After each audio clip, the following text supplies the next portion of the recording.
everybody. Thank you so much for continuing to support ministry. We are so grateful that you guys have connected with us. We are starting a new study on September the 3rd as promised. And this new study is called I Agree. And so today we're going to lay the foundations for this study. I'm really excited about it. I really do believe that there is some great information that we're going to engage in and engage with. Eventually, we do believe that this is going to develop into something that we can use to create a book. So this will be in print afterwards, after we finish the whole process. So I am looking forward to the entire process. And like I said, today we're just going to lay the foundation. We're in Deuteronomy chapter 6, verses 6 through 9. And that's where we're going to start. Deuteronomy chapter 6, verses 6 through 9. And it says, "And these words which I command you this day shall be in your heart, and you shall teach them diligently to your children, and shall talk of them when you sit in your house, and when you walk by the way, and when you lie down, and when you rise up. And you shall bind them for a sign upon your hand, and they shall be as frontlets between your eyes, and you shall write them upon the posts of your house and on all of your gates." So again, that's Deuteronomy chapter 6, verses 6 through 9.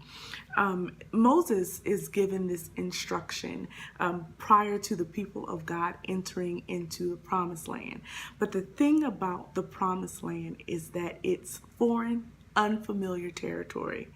And it's important that they be prepared prior to entering in so that they won't engage in things that will dilute or water down their belief system.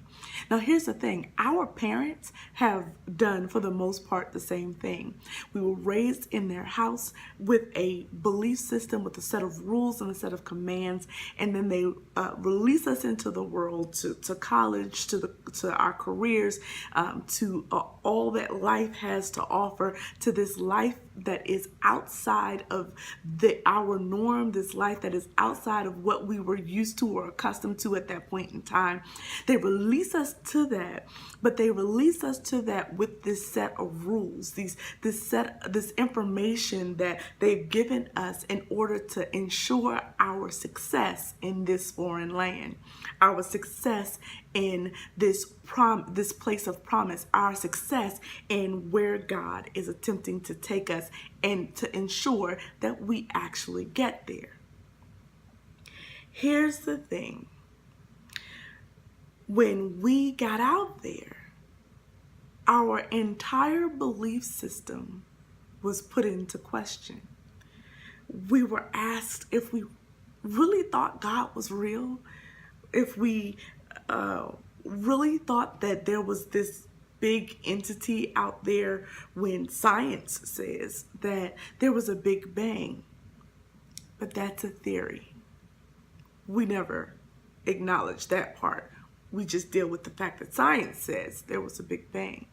Do we really believe that there is a God, and there is a God who's in control of all things? Or is it just that your parents were trying to be in control of you?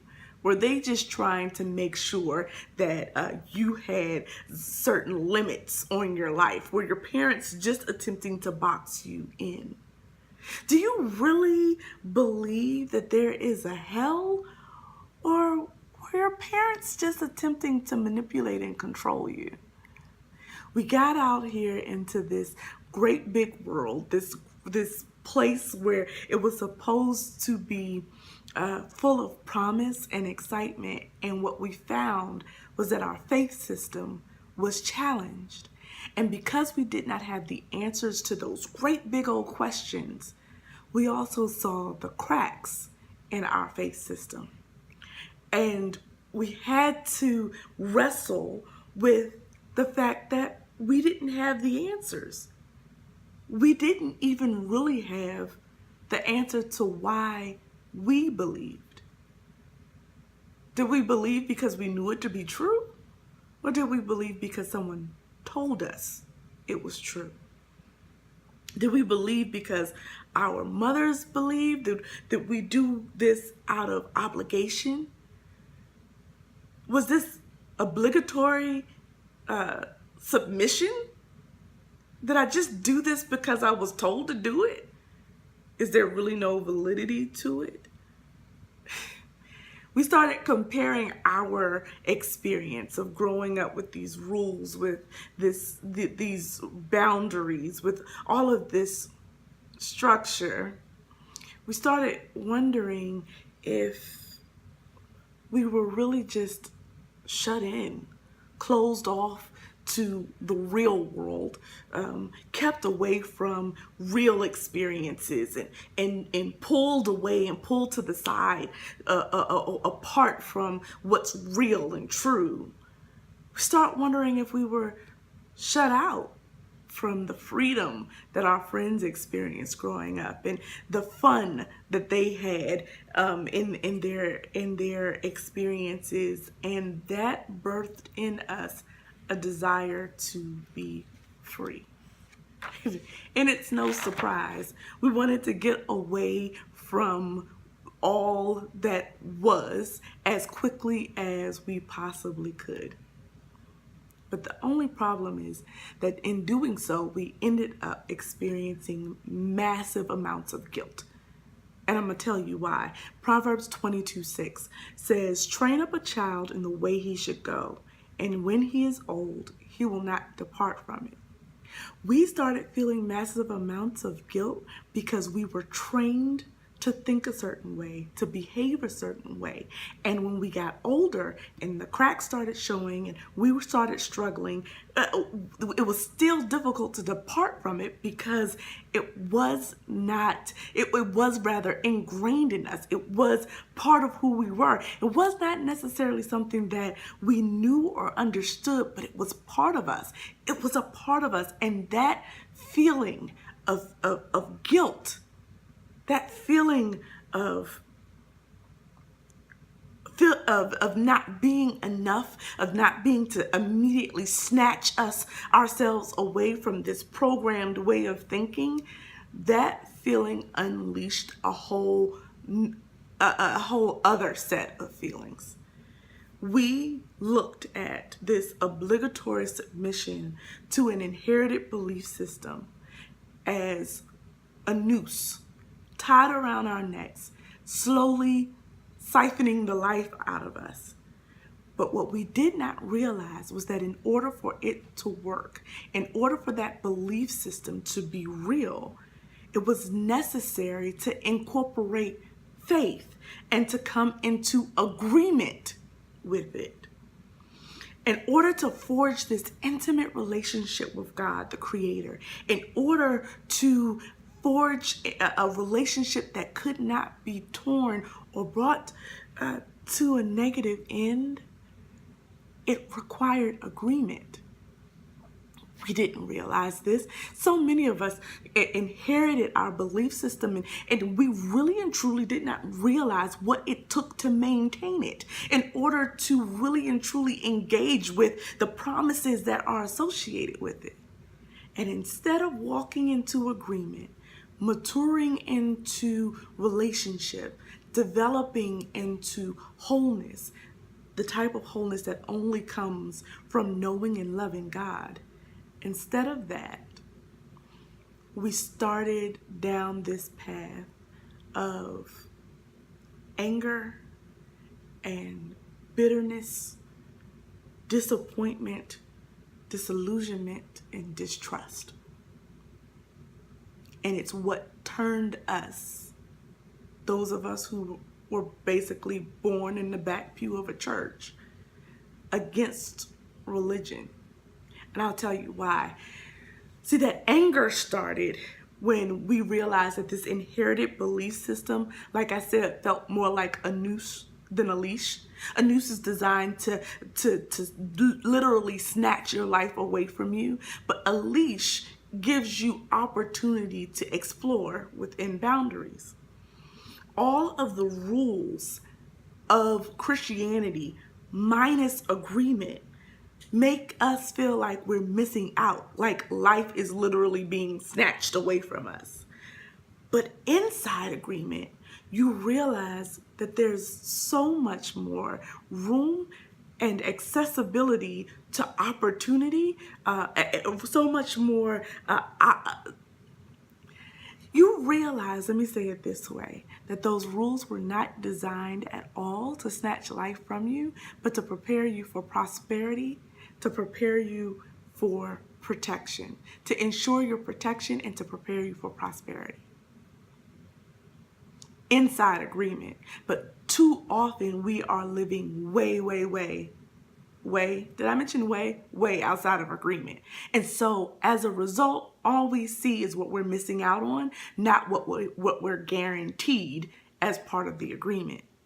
And so anger sets in, and anger's natural, if it's not resolved, its natural progression is bitterness. Once you become angry about something and it's not resolved, you become bitter about the fact that you are still having to deal with whatever it is you're angry about. It results when the rules appear to be more about controlling you than about helping you. That is when you became bitter, when you looked at the rules and you were like, maybe my parents were really just trying to control me. But inside agreement, you realize that it was never about control. It was always about love. It was about loving you so much that I don't want you to make the same mistakes I made. Loving you so much that I don't want you to go down this path that I went down and ended up almost destroyed. Loving you so much that I'm attempting to try to keep you from having to deal with some of the things I had to deal with. That bitterness that forms outside of agreement then leads to this concentrated focus in on attempting to not be bitter. So you start trying to overkill. We start trying to overkill on adherence to the rules. Here's the bottom line. In agreement, you already know that complete adherence is not truly possible. In agreement, you know that because you've come into relationship, you studied a little bit more, and in agreement, you realize that complete adherence is not something that even God said was possible with man.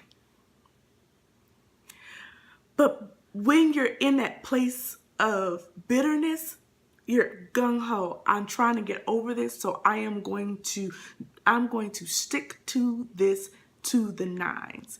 And when you start, when we start out obeying, completely attempting to do this of our own power and of our own will with our own intentions, because we don't want to be in this bitter place. And so we attempt to align our lives totally and completely with the rules associated with the Bible and what it means to be a Christian. So then we align our lives with that, and we're going to do a gung-ho. The moment we make a mistake, all we see is failure.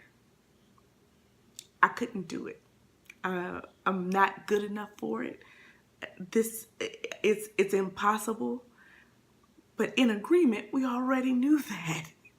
And instead of seeing it as failure and becoming disappointed with yourself and lowering your self-esteem, in agreement, you see it as an opportunity to do better, to grow, to mature, an opportunity to become a better person. But outside of that, when it's just this strict adherence to rules, negating relationship, negating agreement, negating this intimacy that God has designed for us, when it's just these rules, all we see is failure. And then we start looking at those we deem to be faith leaders in our lives, and we start seeing that, hey, they had a bunch of failures too. And it manifests itself again as disappointment. It's disappointed now, not in yourself so much anymore, but disappointed in the faith leaders who told you that this was even possible. Disappointed in those who have rule over you, so to speak, and they can't even live up to it. And so now you're disappointed in them, and that disappointment leads itself to distrust. If I can't trust those people who had rule over me, if I can't trust what they've said, then how can I trust the faith system at all? All this amounts to is failure and disappointment. And right there is where we decide, I can't do this anymore. That's where we pack up our bags and decide to walk away.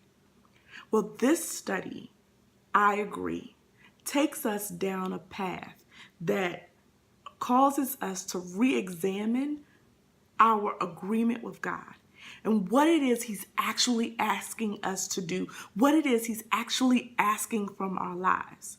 Because remember, when I read the Deuteronomy scripture before, if you go back, I started at verse 6, but if you go back to verse 5, it reveals something so essential to coming into agreement. Verse 5 says, and you shall love the Lord your God with all your heart and with all your soul and with all your might. And then verse 6 says, and these words which I command you this day shall be in your heart. It starts with love. All of this really and truly coming into agreement with who God is, what he says, and what he has for your life starts with love. It starts with an intimate relationship that was designed to draw you in. And as you come closer to him, what is made manifest are not these rules and regulations that you're just trying to live up to, separate from his strength, separate from his authority, separate from his guidance. But what becomes visible is an agreement between you and the Creator, between you and Yahweh, between you and the Almighty God. An agreement that says that I promise you, if you apply this to your life, you're going to have riches, prosperity, and protection. This is what agreement is all about. So I hope you'll continue to join us on this study. I agree. We'll have new posts every Monday. But on Wednesday, let's have a conversation. If you're available, 8 o'clock Wednesday morning, jump on Facebook with me and we'll do a live conversation about our topic for the week. For this week, we're looking at our experience coming up in Christianity and then having to wrestle with the cracks that we saw and not necessarily having the answers to the questions that were asked of us. What was your experience like? How did you deal with that? And did it lead you down this path where you had to deal with anger and bitterness and disappointment and distrust? How did you come to a place where you said, I'm simply going to believe God? Or are you still struggling with it?